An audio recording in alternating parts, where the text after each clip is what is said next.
Parce que je suis sûr que enfin, il m'a confirmé que c'est une variété locale. Lui-même, il va garder mes semences ici. Et comme ça, on pourra faire chose. Il y a certes de l'arachide au Bénin, mais cette variété-là, je crois qu'on n'en a pas. C'est une variété de 3 mois dont les graines sont bien grosses et qu'on ne trouve pas chez moi au Bénin.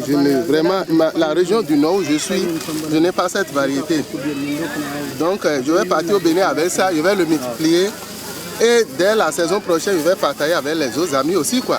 Et là, comme ça, la variété pourra s'étendre là sur place au Bénin. Au cas où moi, il n'en aurait plus, je serai sûr que je vais trouver chez les autres camarades. Voilà, c'est comme ça qu'on se partage les semences. On nous a amené une variété comme ça de la Côte d'Ivoire, mais on ne maîtrise pas vraiment l'origine. Ici maintenant, moi, je suis sûr que c'est une semence paysanne. Là, je pourrais essayer de pérenniser ça sur ma ferme, quoi. Vous voyez, non? On sent même que ce n'est pas une hybride. Parce que quand c'est hybride, les graines là ont de petits trous, quoi. C'est comme s'il a de petits trous. On sent que c'est une variété qui n'a pas encore eu.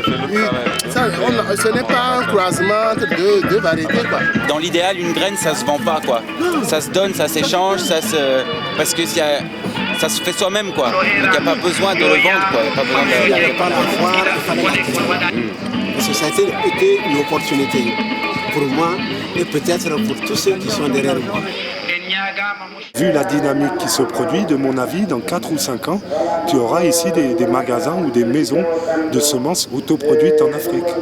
À mon avis, c'est en train de se construire et c'est là-dessus que nous devons insister. Mais bon, tu as bien vu qu'il y a une espèce de processus qui consiste à prendre conscience que nous avons perdu beaucoup de graines, faire l'inventaire de ce qu'on peut retrouver, ensuite mettre en culture et en expérimentation tout ce qui a été retrouvé, sauvegarder, et enfin faire de la production de semences pour finir dans des maisons où les gens pourront venir soit échanger, soit acheter s'ils n'ont pas de choses à échanger.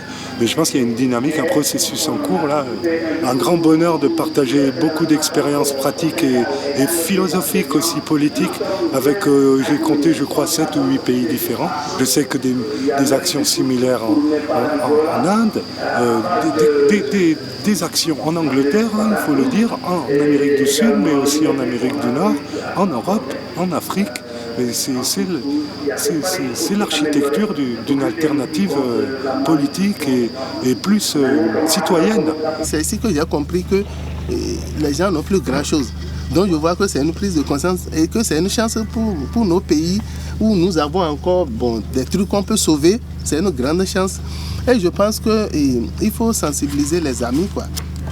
Au pays, il faut sensibiliser les amis pour que nous puissions garder ces trucs-là qu'on pense que c'est rien du tout. Il faut que nous puissions les garder avec la menace des OGM et tout ça.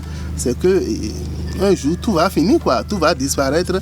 Et peut-être pour rattraper, les gens seront obligés de se reporter à nous. Je veux dire, nous qui avions sauvegardé quelque chose pour recommencer, quoi.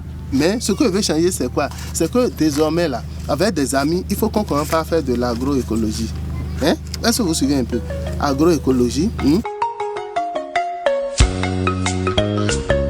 y a des savoirs anciens très puissants.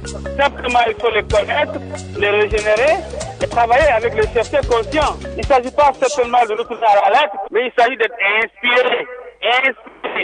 Il ne s'agit pas de recopier des modèles, il s'agit de développer une capacité d'imagination créatrice. Et les chercheurs qui le voudraient bien peuvent travailler dans ce sens avec les organisations paysannes. Décomplexons-nous. Il y a des savoirs anciens très puissants.